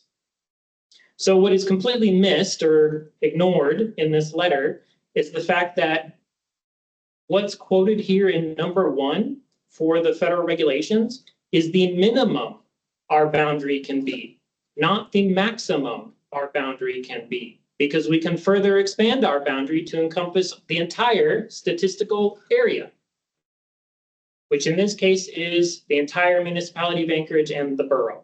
Now, we can't actually do the entire borough anymore because there is an MPO out there. And if you actually look at it here, you can't overlap. MPA boundaries shall not overlap with each other. So we can't sit here and expand our boundary to encompass the MVP area. They have their area, so let them do it. So what this basically says is this allows us to expand our area to be the entire municipality of Anchorage. Because now it is brought up as a concern by DOT, I recommend that we as an MPO take a hard look on if that's something we want to do. Because that helps to eliminate some of these concerns that have been raised about, well, this project's partly in your boundary, this project's partly out of your boundary. What are we supposed to be doing with it? If we're the entire boundary of the municipality of Anchorage, a lot of those questions disappear, save for the very north and the very south boundary lines. And basically what it does is it refutes a lot of the information that was put in here in the commissioner's letter, that we can't include the park because it's not going to be it's not going to be in the forecasted area over the 20 years, that we can't include the highway, we can't include the interchange, anything like that because it's not within the forecasted area. Well, we can include it because it's within the metropolitan statistical area. And I do want to just clarify something here. They mentioned that we're including 6.25 miles of the Glen Highway. So what happened with that is in our last boundary, there may have been a little error with the GIS. The western half of the Glen Highway between Anchorage and Eagle River was included in our boundary. The eastern half was not included in our boundary. So what we tried to do as part of this update is to move that boundary over to include the entire Glen Highway, as it is the only connection between our two urbanized areas. Staff felt that it should be included in our boundary for planning purposes. And then when there's a mention here about the Highland interchange or the Eagle River Loop interchange, we're including all of it. Just for clarification, 3 of the 4 quadrants were already included in our boundary. It was the southeast quadrant that wasn't included in our boundary. So staff felt because it's a significant area that to include all 4 quadrants within our boundary was reasonable for us to do. So it's not a new interchange that we're including into our boundary. I also want to point out something here. According to 23 CFR 450.312D, MPA boundaries may be established to coincide with the geography of regional economic development and growth forecasting areas. Just so you know, parks and other recreational areas are sources of growth, traffic, and are critical to the economy of a community. As I say here, it's essential to ensure that these are included in the MPA boundary to ensure inclusion in the MPO modeling and future forecasting. I'll just note, one of the things we're supposed to do as an MPO is, in our planning factors, is to account for tourism. If you go to the DNR's website, the parks portion of DNR, they talk that parks are an essential thing for tourism. So it seems like it's something by the DOT's or the DNR's own website that we should be including parks in our boundary so we can account for the tourism that comes to and from those parks. Next, section regarding DNR. There were some questions here. How do we coordinate with DNR on this, or how did we? We're not required to coordinate with DNR or any other agency not specifically spelled out in our operating agreement or federal regulation. Just so you understand, federal regulation and the AMATS operating agreement specifically lay out that the boundary is a cooperative agreement between the MPO and the governor. That's it. There is no other entity that we're required to coordinate on our end as the MPO. We can if we want, but there's no requirement. So one of the questions asked is, what is AMAT's coordination efforts with DNR? We weren't sure if this was meaning all efforts with DNR or just on the boundary. So it'd be good to get clarification there. And then there was a question whether AMAT's plans to include DNR representation on its committees, and it quotes 23 CFR 45310 D1 III. This is just about roles and responsibilities of committee members on the MPO committee. It doesn't actually spell out that DNR is required to be on one of our committees. And at this time, the policy committee has not directed staff to update the operating agreement to add DNR to any of our committees. I've asked around, not a lot of people have DNR. I don't think FAST or MVP have DNR on their committees. I asked our peer MPO in Minnesota, they don't have DNR on there. We have very rare interactions with DNR for most of what we do. I think just a few interactions in my time with DOT and AMATS. There was another question, what is DNR's stance on the proposed expansion? DNR has not provided a stance on the proposed expansion, and we're not required to get their stance through this process. There's a quote here. The Department of Natural Resources and its Division of Parks and Outdoor Recreation reported no prior knowledge of AMAT's expansion proposal. This is concerning as the expansion would impact all routes to Chugach State Park from Anchorage Bowl. Staff is asking if DOT is able to produce an instance in the past of DNR having issues with AMATs and causing impacts to access routes to the state park from the Anchorage Bowl. Staff is not aware of any of these issues prior to this letter coming to us. Conversely, staff is actually able to show how we have improved access to the state parks. One of the easiest ones to look at is Potter Marsh. AMATS provided funding for the Potter Marsh parking lot improvements on the southern portion of the Potter Marsh area. That's one of the benefits about being within the MPO boundary, is that our funding is eligible to be spent to help improve access in that area, those areas. There's a quote here. Similarly, the proposal does not clarify coordination efforts with the Alaska Railroad Corporation and the Port of Alaska regarding inclusion of their facilities in the MPA expansion. Further details on these discussions are also necessary before proceeding. The railroad and the Don Young Port of Alaska are on our technical advisory committee. They have the opportunity to bring forward those concerns there or in other avenues. At this point, we have not heard any concerns from either group regarding the expansion. Most of the port falls within our urbanized area, so is required to be in our boundary, so there's no choice to be included in there. And then the railroad, I haven't heard anything. So if there are concerns, I would recommend that those entities bring them forward so we know about them. Next part, as part of this review, we also developed a GIS data set documenting the AMATS boundaries that existed in 2010, 2014, and the proposed 2024. However, we found no documentation confirming the governor's approval of the 2014 update. Therefore, we assume the current request for approval will also encompass the 2014 update to ensure compliance with federal, state law and regulations. Just so you know, I couldn't find any state law or regulations regarding the boundary effort. So if there is state law, it'd be nice if that was reflected to us. As far as I know, there's only federal requirements for it and our operating agreement. And quite frankly, DOT not being able to find the documentation does not negate that the boundary work was done. US DOT, FHWA are the final approval acceptors of an MPO boundary. So when it goes MPO and then goes to the governor, it then gets sent over to FHWA and then US DOT. They put it into their GIS systems, what the boundaries of an MPO are. When we started this 2024 effort, we went directly to the US DOT boundary that they have for us as AMATS and used that as our starting point. We found a few missing pieces from the previous boundary. We've added them in as part of this update. We documented that. As part of this document update, we also worked with the Department of Transportation to review the boundary and make any edits that they found. We also had FHWA, or DOT had FHWA look at it as well to make any edits. And we incorporated those in. A lot of work went into the update of the boundary. This was not just a one-off, here you go type of thing. And lastly, I'm just pointing out here, we provided all the GIS data we had to DOT to help develop their GIS data sets. So we're glad that they were able to develop these.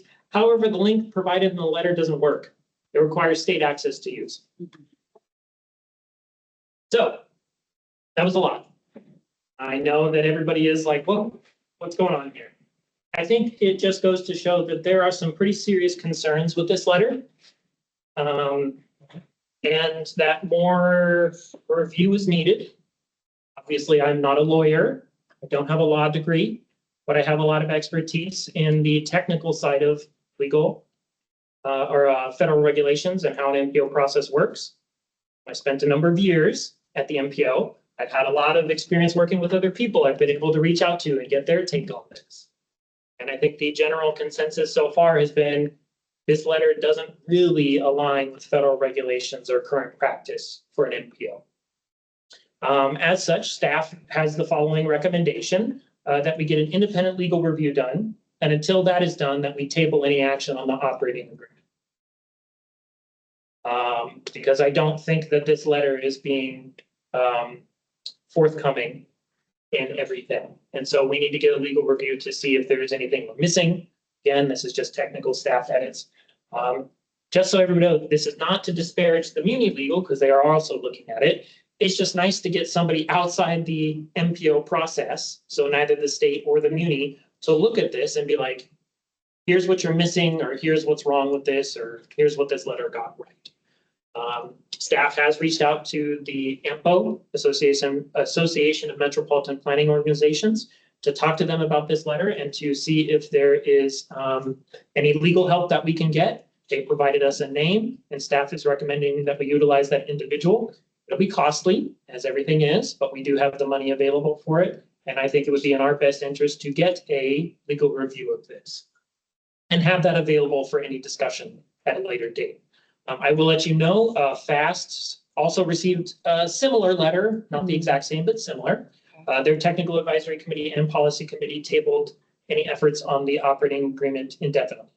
And they're also, I believe Jackson is going to bring it forward this month to ask for approval to get legal review of their letter as well. If that happens, then maybe there's an opportunity for the MPOs to share some of the expenses, so we can maybe get a little bit of a discount since they're so similar, and then they can be tweaked depending on the differences.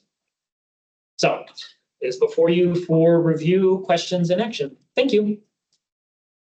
Okay, thank you, Aaron, for walking through all of that. I know it's a lot, but it's super important, so we appreciate it. Are there any questions or comments from the committee? Go ahead, Ben. I'm gonna have to abstain from all the voting and conversation on this one. Okay. Just because we have the commissioner's Yep. voice. Don't wanna say anything against what has been put out by the department. Okay, sounds good.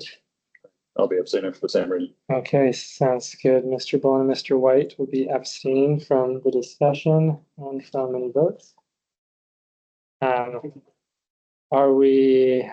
Are there any Robert's rules of them sitting up at the dais for it or sitting on the? It's up to you if you guys want to allow them to stay here. I think in the past we have just so they can help run the meeting, but in this case, if they want to step to the chairs behind us, so it's very clear that they are not participating in the discussion here, I think that would be fine. Do you have a preference? Where you want. How about you sit in the gallery?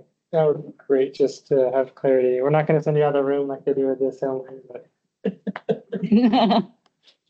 be great. Thanks, Ben and Luke. Okay, any questions or comments? Any other questions or comments from staff? Go ahead. I just am wondering if staff is recommending that we table the conversation about the agreement and the boundary, or just the agreement. Well, the hard thing is the boundary's already been approved by the policy committee. I guess we could table it as well, recommend tabling it as well, but there could be an opportunity to have a discussion on if we should expand our boundary to cover the entire statistical area. We can do that now or later.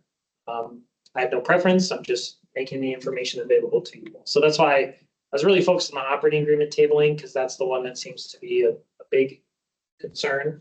And that's what this letter was mostly focused on. It's whatever you guys want. Where are we at in the process for both of those two? Well, there's nothing for the operating agreement. We're not waiting on anything. We have an operating agreement in place. And there's no need for us, there's no federal requirement for us to update our operating agreement. We do have a thing in our operating agreement that says that we'll review it and make any updates on a yearly basis. So, yeah, there's that. The boundary, however, we've submitted it to the governor through the DOT, and the DOT is not forwarding it to the governor until we make changes to our operating agreement. So the boundary is kind of on hold at this point until we get some action from the governor. But that's not our process, that's DOT's process. We've already gone through our process, so. Yes. But the operating agreement yearly review and response to DOT's letter is kind of what you're thinking, or that's the idea of what would be tabled. Yeah, because, you know, I reviewed this letter to see if there was anything that I would recommend to staff to update the operating agreement with. There was nothing provided in this letter that indicates we need to do an update to our operating agreement. From what I can find, there's nothing we're out of compliance with on the federal side. The state statutes are rather old. Some of them, I think, from before some of the MPO federal regs got put into place. So they may need to be updated. And I think at this time, it's just, we have an operating agreement in place that we're not out of compliance with. So until we can get some more legal help, we may just table any action on it until that happens. Do we need to like officially table action, or do we just say that we're gonna be looking for legal and? I mean, you could recommend to the policy committee to table it, just so we know that there is no action going to be happening until we get the legal review done. Then that's very clear where the MPO stands. I think if we don't do anything, it leaves it into this, what are we going to do? What are we not going to do? And then, you know, we as staff need direction on what's going to happen. All right. Okay, other questions or comments from committee members? I have just some general go ahead. comments. First of all, that was a lot to research. I think it was looked into in a very detailed manner. I believe that took a lot of work, and I appreciated all the detail provided in the response. I think for me, it's just a matter of really respecting the 3C process and the intent of, we had this transportation system where all of these entities interact together. And that's why there's not one who has unilateral decision-making authority when it impacts others. So if we all, you know, work together in this process that as intended, that's where we come to a successful environment in our transportation system. So I kind of can see the response, the prepared response of pointing out the importance of the 3C process. A couple of questions about the boundary, and I know we have folks recused at the moment, but I would like to ask, what is the downside of including the entire MOA boundary? Because let me preface it first, because we have Girdwood. Girdwood needs transportation of goods and services and recreational facilities. That is part of the municipality. So while the highway itself may not have development within that 20-year time frame that would constitute being part of the MPA, it's kind of hard to see how does it not connect MOA. So I can see the value of expanding the boundary. So with that, you know, what are the downsides of, what are some of the factors to consider of why not? I think in the past, we've really just focused on kind of keeping to the minimum size where there's going to be the density, where it could be urbanized through the next census, that kind of stuff, and not really expanded to encompass the whole thing because there was that big gap between the main portion and Girdwood. However, as time has gone on, it's been pretty clear that we really should be factoring in the whole Seward Highway because it's the only route in and out of our. And anything that happens on that directly impacts us as an NPO. The downside is it spreads our money out more. Mhm. And we're not going to get additional money for our programs just because we expand our boundary, at least my understanding is, to include the entire municipality of Anchorage. So now the limited PL funds we have and the funds in the TIP that we program towards projects now has to include Indian Bird and Girdwood if we include all of this. That's not a bad thing though, because now we're looking at our community as a whole. Sure. Instead of basically being like, well, here in the MPO, this is what we do, even though the rest of you is part of the municipality of Anchorage. Mhm. So, Yeah. you know, I think there are positives and negatives to it, but I think the positives kind of outweigh the negatives at this point. Mhm. Right. And then I will just kind of ask the question, you know, from the state standpoint of the parkland, you know, if they were going to be building a road inside their park, and then all of a sudden it's in the boundary, what gives them sort of autonomy or authority to have something that's important to them in their facility, and when somebody could override it. So I could see that perspective as well. I'll just make it a comment. I don't think there's really anything to say about that. But so I would like to have some continued discussion on perhaps expanding the boundary. I think it's a good thing to have in our future. That's all I have at the moment. Okay, thanks, Melinda. Any other questions or comments from the committee? Okay, any comments from the public?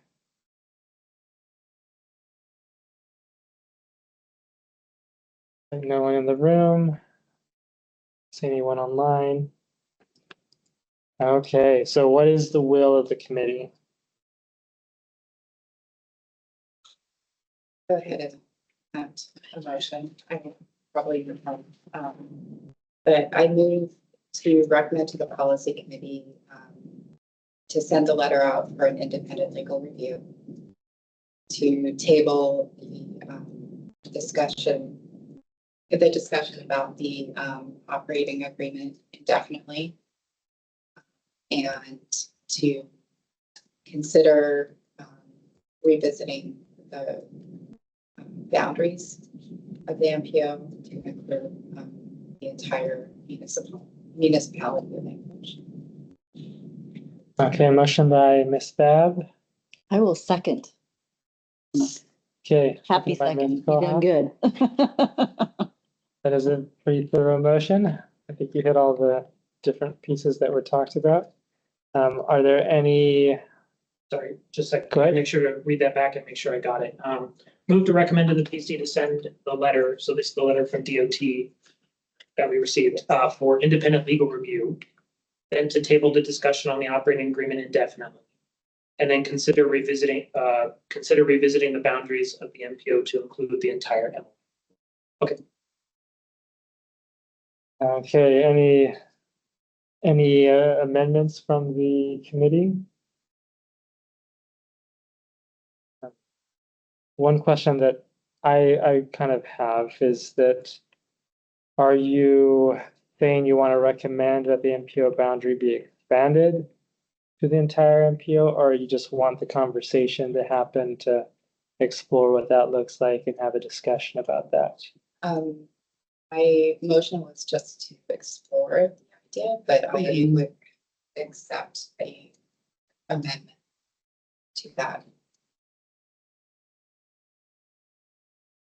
Okay, so I don't want to make an amendment to have that be what we're recommending. Okay. I think that's going to take a lot more discussion, and I'd rather have the discussion with DOT part of that conversation. And so just so we're clear, the motion as made was to be able to have the discussion. Okay. And so is your language like reflective of that? Yeah.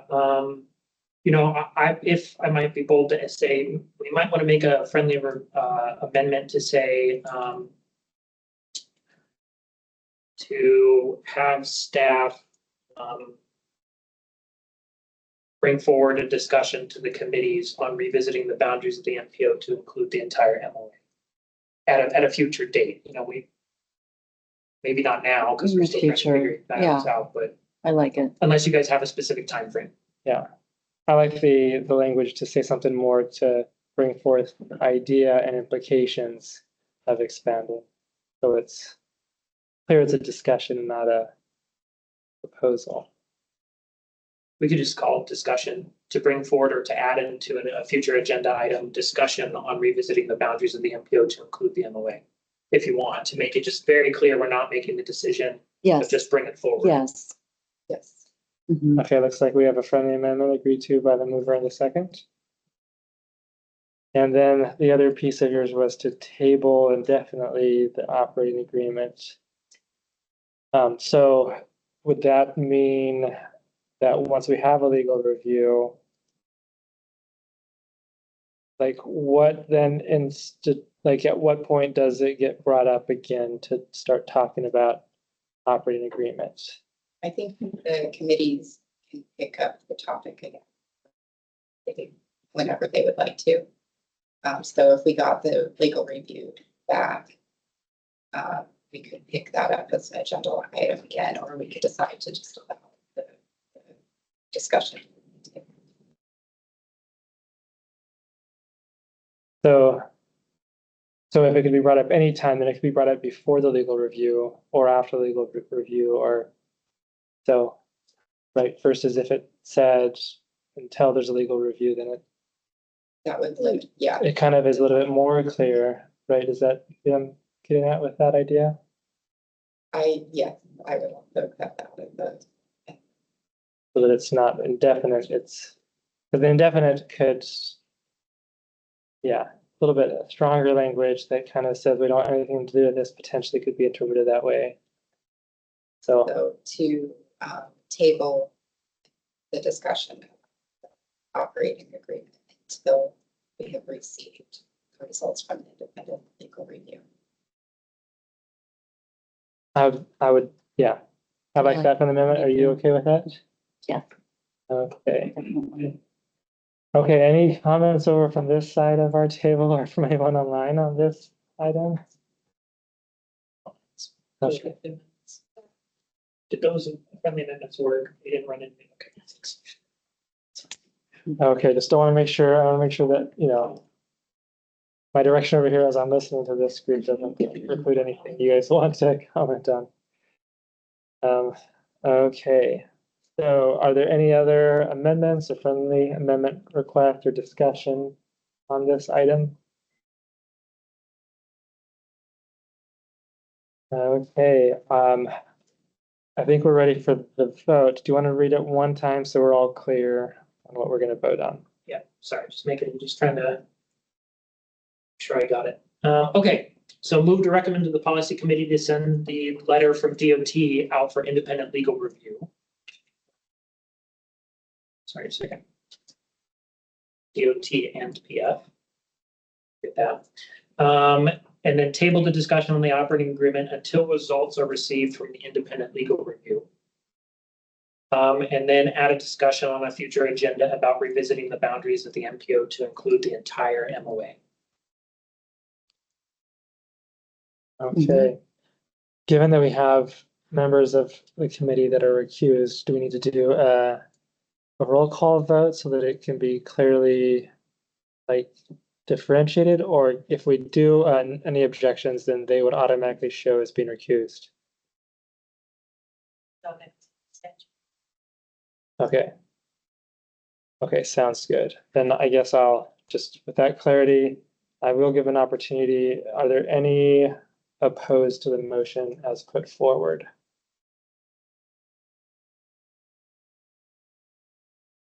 Okay, hearing none who are opposed, that motion is passed with the abstentions of Mr. White and Mr. Boland. That cover everything for you, Lori? Okay, perfect. Great. Okay, Nice. let's move then on to the next one and welcome back up Mr. Boland and Mr. White.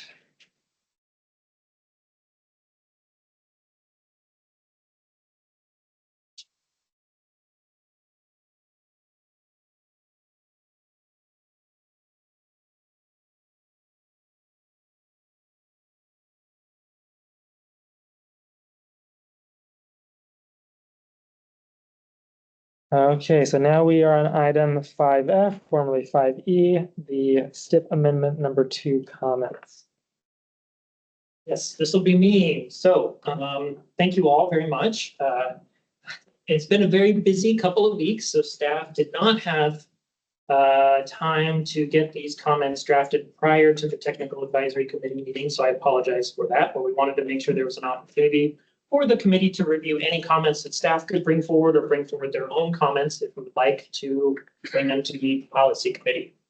So before you, there is a laid on the table comments for this STIP amendment number 2 that is currently out for public review. And I just wanted to walk through those comments so you can see, have any discussion, and then see if you want to send those to the policy committee or not. Can this be shown on the screen? Yes, just 1 second. Perfect, thank you. Sorry. That's all right. It looked like it had popped up. It was there we go. Yep, there you go. Thanks. Okay. I'll have to share screens because there's some information on interwebs I will want to show you all, so I'll go back and forth between them. Yeah, I'm trying out old age. And so it looks like it's 2:43, so we've got about I will 17. Is that enough time to get through this, or should we? We might need to extend 15 minutes or so. We could extend for 30, and then if we don't use it all, we could just Let's do adjourn that. early. Do you want to do that now, or should we wait? Probably would be good now if possible, just to give us enough time, because we may have further discussion on this. Okay, I'll entertain a motion to extend by 30 minutes. Would someone like to make that motion? To extend the meeting by 30 minutes. Okay, Second. moved by Mr. Leamy, seconded by Mr. White to extend 30 minutes, which would be till 3:30 p.m. And that was seconded by Mr. White, Mr. White, Member yep. White. Okay, Yep. thank you. Is there any opposed to that motion? Okay, hearing none, we are extended until at the latest 3:30 p.m. I will make it quick. So, as you know, the STIP amendment number 2 is out for public review. It is out until the 20th of March, so the day of our policy committee meeting. So I had to race to get these comments on this agenda. So there are 4 STIP comments that I would like to bring forward. The first being that the STIP amendment 2 was not coordinated with AMATs prior to being released.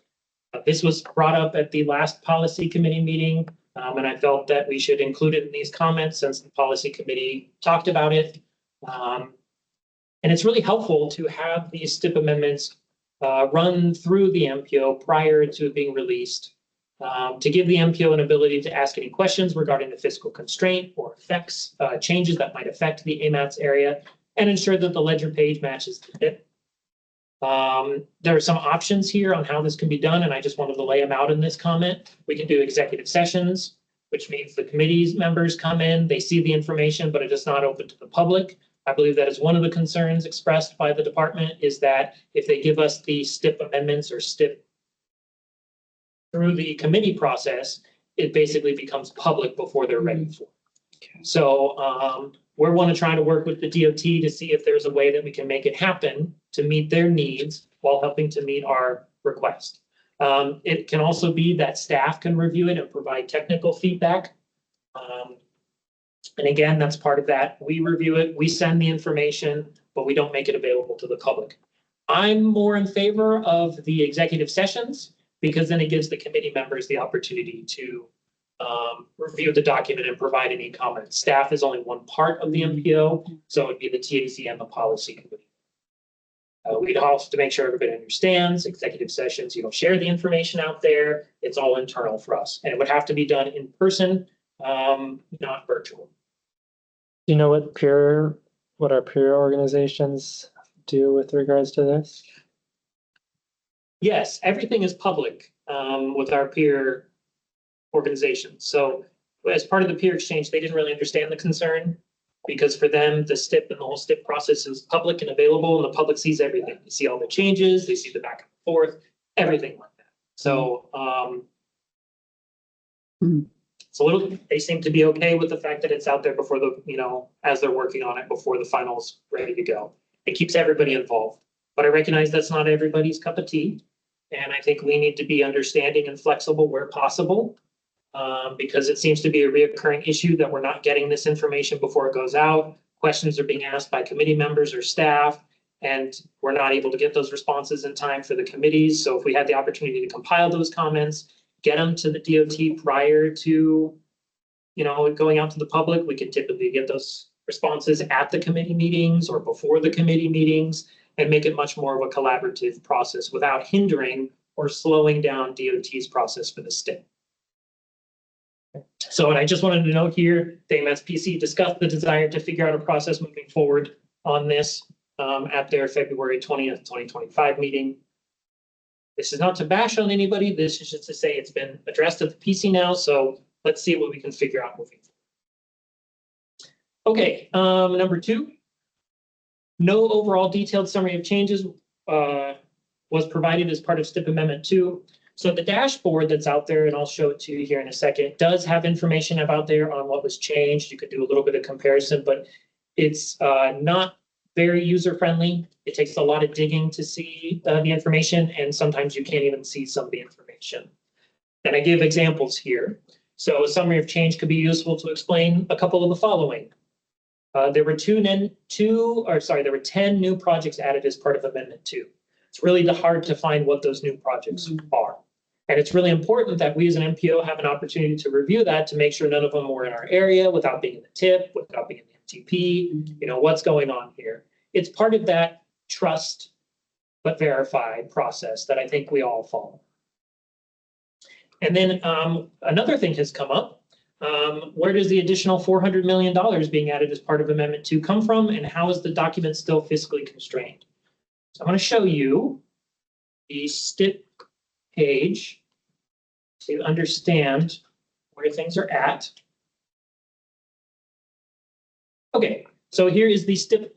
This is the dashboard page that was put out, so it is available for the public and everybody to look at. So it has a lot of information in here.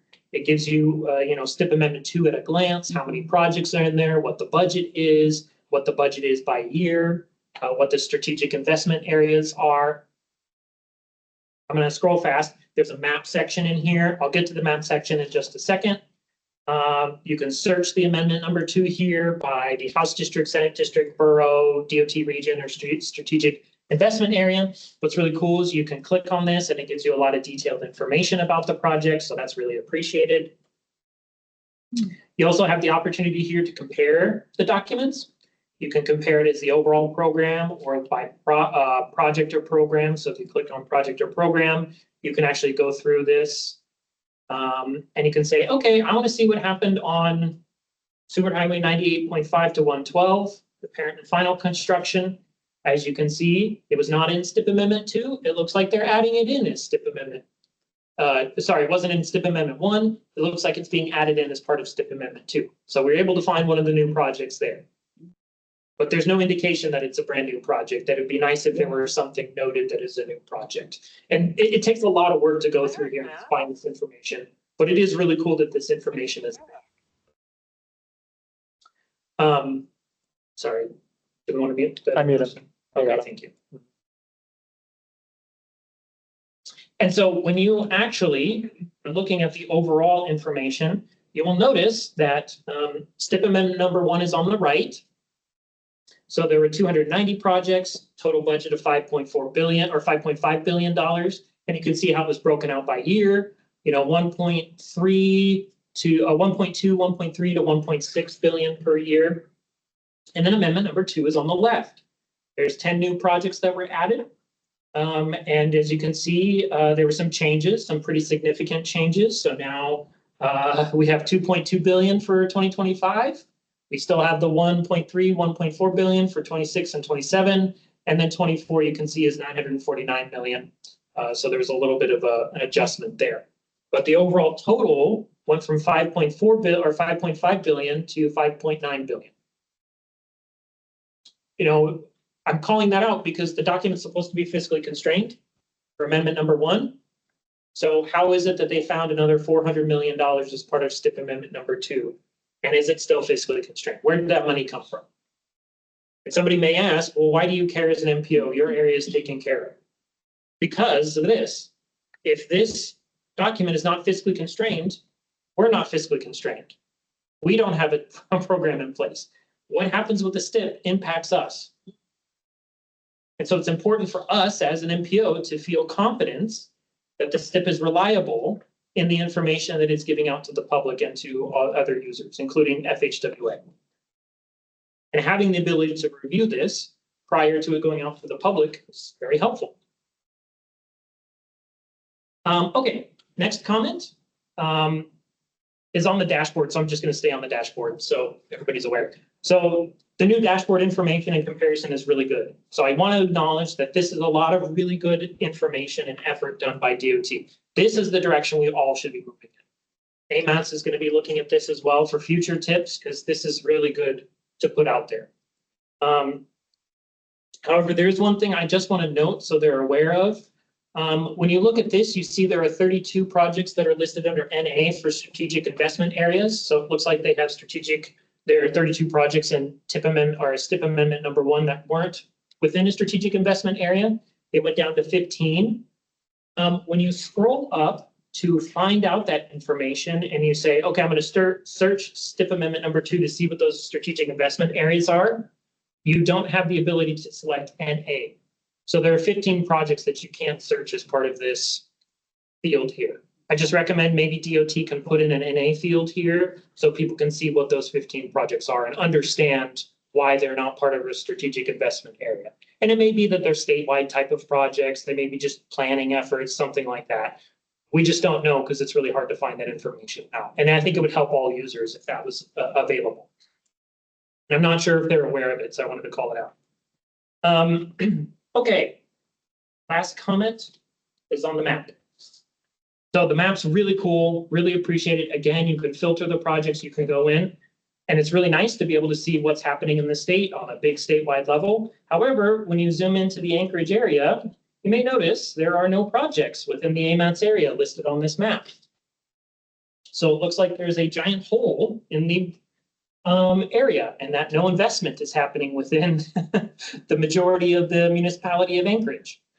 This was noted at the policy committee, so I felt that we should include it in our comments as well. I believe DOT noted it and said this is something they want to look at, but I think it would be really cool for us to note it in our comments so we can show that there's coordination and we all understand what's kind of going on here.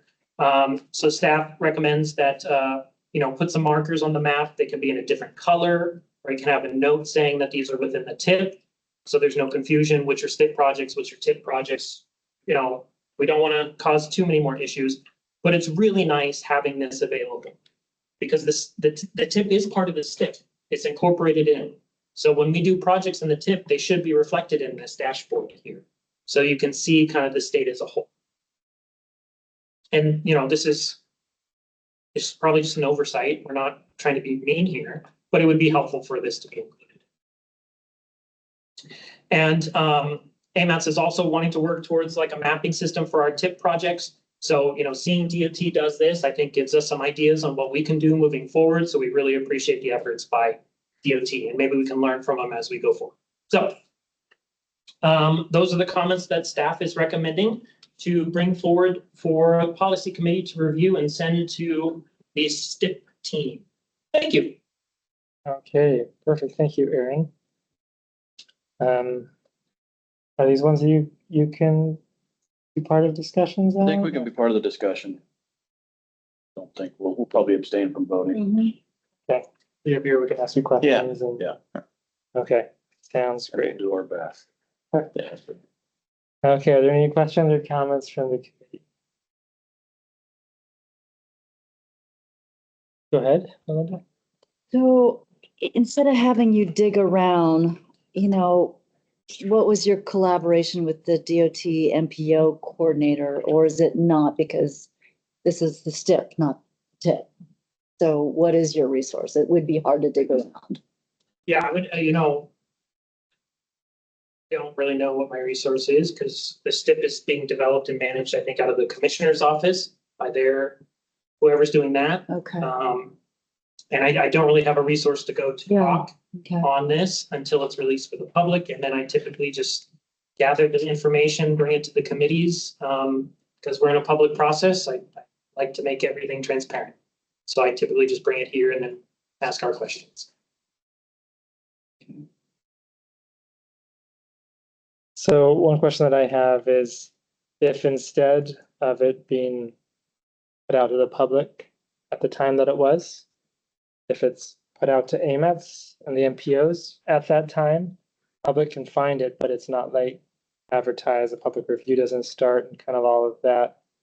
If AMETs came in at that point and had a chance to be going through our process, public could find it, right? And it just says, you know, under MPO coordination or something like that. Does that just add extra time at the end that maybe makes it hard or not manageable, or could that be an option that so DOT doesn't feel like pressured that they have to release it too soon, but that at least it goes to the MPO for coordination first before it goes to the public, and maybe DOT can focus on the MPOs at that time? I guess any thoughts on kind of that idea? I think the concern that we've heard from the leadership on this STIP is that it's available for the public to see prior to them being comfortable with it being released. And so I think even having it out there for the public prior to the comment period is going to be a concern for them. That's why we mentioned the executive session, because then it can be done where the committees review it, but the public is not able until it becomes a public process. We're still able to comment on it as MPO when it goes out for the public. It's just like an early preview of it.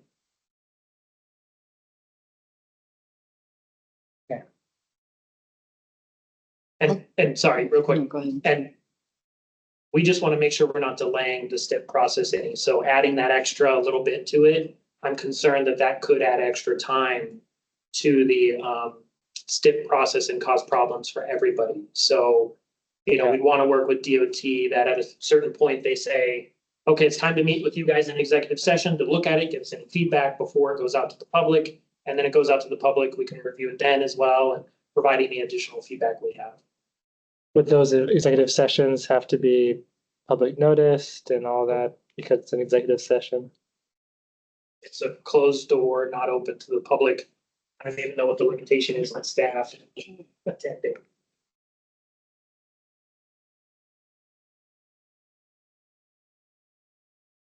Well, But if this is, it's a, yeah. Exactly, yeah. it has executive session. We need to look into, we would need to look into what our responses are to make sure that we're not having issues with the Open Meetings Act. I think there's the possibility for this. I would strongly recommend we explore it so we can at least find out what our options are, because it seems like what we have right now isn't 100% working. Yeah. And just note for the record that Bart Rudolph left the meeting at 2:59. Okay, Sorry. that's all right. Thank you for noticing that. Any other questions or comments from the committee? I'll just say, I agree with your comments. Anything that we can do to flag what's changed, it's just the right thing to do for any reviewer's sake. Make it easy to see. It's underlined or flagged or a table. I think that would be helpful. So these are good comments. I also went to the map and I was like, oh, great. I'm so excited to see the map. And I zoomed in on Anchorage. I'm like, oh, okay, not too exciting. So it'll be good to have tip information to follow on in the future, if that's maybe something that would be separate the STIP from the tip so that it could lead the reviewer to find more information. That would be great. Okay, thanks, Melinda. Any other questions or comments? I just have a comment about number 2. That also concerns me a little bit, the change in the amount of funding, especially since we've been asking questions about like specific projects and the funding for specific projects like the Sabre Surrey Highway and where those funds were going to come from, and we have not received an answer on that yet either. So some clarity on whether this is still fiscally strained. Lovely. Okay, thank you, Melissa. Any other questions or comments? Okay, let's go to the public. Are there any comments from the public? Yes. Good. Emily Weiser. Okay, go ahead, Emily. Thanks. Yeah, for the record, this is Emily Weiser speaking as a member of the public. I wanted to speak to the comment on the MPO review process prior to the public comment period. I could see a lot of advantages of making that whole drafting process more public. I think we had lots of questions about the development of the STIP and its previous amendment, including things like, what's the project selection process and what criteria are used. And so making those more public would, I think, help everybody and stave off a lot of questions and confusion when the public review process comes around. That being said, first, another point in favor of that is that I think that would be very comparable to how the TIP amendment process works, where the draft is on the committee agendas and therefore it's public before it actually goes out for public review. So it seems like there's precedent for making that happen in a very feasible and organized way. But that being said, if that's not possible or not something that the state is willing to do, I would rather make sure that the committees have a chance to review the draft one way or another, even if that is an executive session, even if it's not public at all. So I understand you have a lot more looking into that to do and conversations with DOT. But just for the record, as a member of the public, I would love for you guys to have a chance to review, even if we don't get that same chance at the same time. Thank you so much. Thank you, Emily. Any other member of the public who'd like to make a comment? Okay, seeing none, then what is the will of the committee?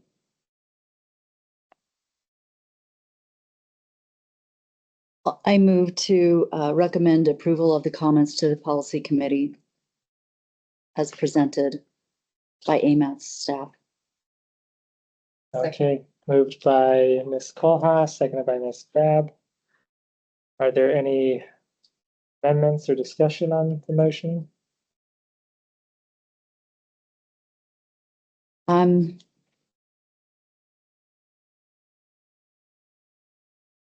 I would like to express that in other MPOs that there's more transparency in the drafts.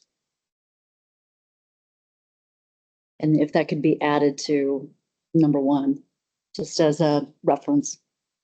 Referencing some of the peer exchange information. Yes.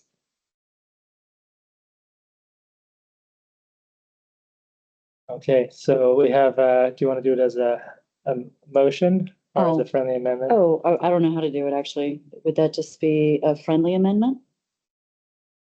I mean, given that you. Oh, that's right. It would be my own amendment. You made the Okay. motion, so. Okay, so I will make Really friendly. a very friendly. Oh, hello, it's me. Yeah, I'd like to make a friendly amendment to my motion to add a note to comment number 1 to reference that other MPOs throughout the nation have a more transparent process. Other MPOs, other DOTs? Is it DOTs or MPLs? DOTs. DOTs. It's the STIP. It's DOTs. Yeah. DOTs have a transparent process to allow comments on the drafts, or to allow transparency of the draft STIP.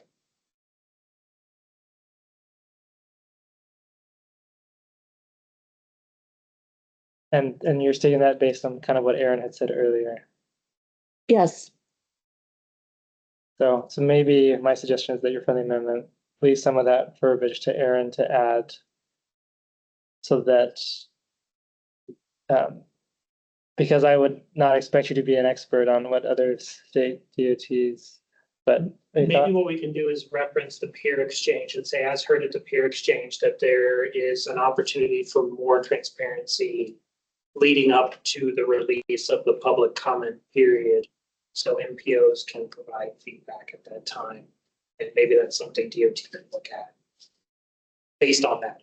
So we could wordsmith it. Yeah. But reference that period. Reference the peer exchange. I would have an easier time supporting that That sounds than good. the statement that you made. Yes, that I'm sounds just good. Not Okay. sure. Yeah. Actual information that we gathered was from the peer It's exchange. clear where I was from. And that's, yeah. Anyway, let me just get more clear. Okay. Is the second okay with that friendly amendment? Yeah. Okay. If I can make suggestions. as well. Sure. Can we add to the second comment, can we add a question about whether this is still a physically constrained document? So add to that comment the question itself. It's actually there, I think. Oh, sorry, it is, it's right there. No You worries. can split it out as a separate question if you want. I mean, it kind of goes. How is the document still physically constrained? Does 2B down there address what you're It thinking? does. Okay, that's all right. No worries. It's okay. Okay, other amendments or discussion? Okay, and so Mr. White and Mr. Boland, are you feeling like you need to abstain from this one too? Okay. So is there any opposed to the motion before us? Does anybody need clarity on what the motion is? Yes. You would like to repeat the motion? Yeah, trying to recall. Okay, let's repeat the, Could you, Aaron, please, could you repeat? Yeah, so the motion is recommend the comments to the policy committee with a friendly amendment to add to number 1. Mhm. So the first comment about the coordination with AMATs, information from the peer exchange about how the DOTs there provided information on the transparency of their process of the draft documents prior to it going out to the public, giving the MPOs an opportunity to provide their comments earlier. We'd have to wordsmith it, but it's something similar to Something that. like that. so having staff create, supplement this comment with that idea of, we learned at the peer exchange that other DOTs send it out for review or transparent review prior to the draft. That makes sense? Yeah, okay. Okay. So are there any opposed to the motion as presented? Okay, hearing no opposition, that motion passes with Mr. White and Mr. Boland abstaining. Okay. It's pretty full action items there. Next on our agenda is item 6, next meeting overview. Is that something that you need to update us on? Yes. So this is me. So one of the things I'm going to start doing based on feedback from the committee members over the last year or so is try and provide more information for the committee members on kind of what's up and coming. Oh. So like a preview of the agenda next go around so you can be prepared for it. I did it at the policy committee and it seemed like they liked that. So I want to keep that going forward. So in April, here are the things we're looking at, having an action item about our performance measures, update the agreement. So as part of our MPO quarterly meeting we had recently, it was brought up that MVP, the MPO out in Matsu, is now up and running. Congratulations to them. Very excited. Sounds like they're hoping to have some staff on board to help Kim, the director there. So yay them. But part of the process is, we have to establish performance measures like we did today. There's an agreement between the MPO, AMATs, FAST, and MVP and DOT on how that performance measure process lays out. Well, MVP is not part of that agreement because it was signed prior to MVP being an MPO. So the idea is to go back, update that agreement, add MVP to it, and any other minor changes. So staff's going to be reviewing that within the next month or so and bringing it in April for the committee to review. Then we'll have a couple of items. We'll have maybe an update from the INL pavement project. that's underway right now. An update from the Academy Vanguard Drive project, possibly an update from the Fireweed Lane rehabilitation and how their public engagement has been going. They've been super busy, so we've kind of had to been pushing this around, so we'll see how it goes. And I also wanted to note that at this time, we may be canceling the meeting in May, as I will be in Europe, and it'll be nice to maybe give everybody a free month. We're holding off on canceling it at this point because it depends on what comes out of the next couple of meetings, and we want to make sure we have that date still on everybody's calendar. So, and that's it for now. Thank you. Okay, perfect. Thank you, Aaron. Any other informational items in item 6, or that covers it? That's it. Okay. Moving then on to item 7, committee comments. Are there any comments from members of the committee? I have a staff update and Okay. announcement. Go ahead. We have a new project manager that backfilled my position as I became director. So Julie Makala is our new project manager, and she just started officially this week on Monday. And she's been with the municipality for over 20 years plus, and most of that was with PM&E. She's already been actively in her past working on some AMATS projects with the downtown signal and lighting. So she will continue working on those projects moving forward as the project manager and taking on some other AMATS projects. Also want to announce that we have other positions that have been posted. We are looking for a project manager and also a construction inspector. So just want to make that public announcement. Okay, thank you, Melinda. Other comments? Go ahead. Ben? As Aaron mentioned, we had a quarterly meeting this week up in Fairbanks. We also had a work session the day before to talk about some of the take-home assignments from the peer exchange. One being looking at TIP scheduling. And so trying to work on coordinating TIP, schedule, calendaring. We're going to come up with kind of a proposal for how we're going to move a TIP through the process and kind of map that out. We've also started to talk about some training needs. So we're working on our action items from the peer exchange. And so we started to take a look at those, and we'll probably be at some point coming back and presenting things to the committees as a whole. But just wanted to give you guys a heads up that we met this week and starting that process of trying to take away some of the takeaways from the peer exchange and making those things actionable items. So. Okay, thank you, Ben. Other comments from committee members? Okay, one that I'll share is that the municipality of Anchorage is currently in discussions with the National Association of City Transportation Officials to consider affiliation with NACDO as an affiliate member. So we'll see how those go. Probably have an update by next month, how that all turns out. So kind of an exciting opportunity, making sure that it goes well, and it is in collaboration. We are collaborating with the DOT.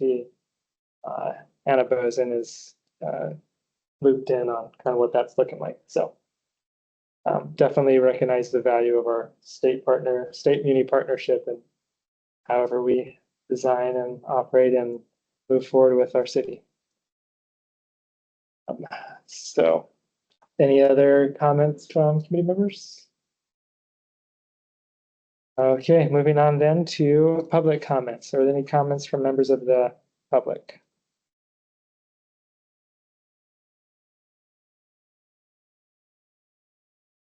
Okay, seeing no members of the public, it looks like we're on to adjournment. Entertain a motion to adjourn? Motion to adjourn. Okay. Moved by Ms. Kohlhaas, second by Mr. Boland. We are adjourned at 3:16 p.m.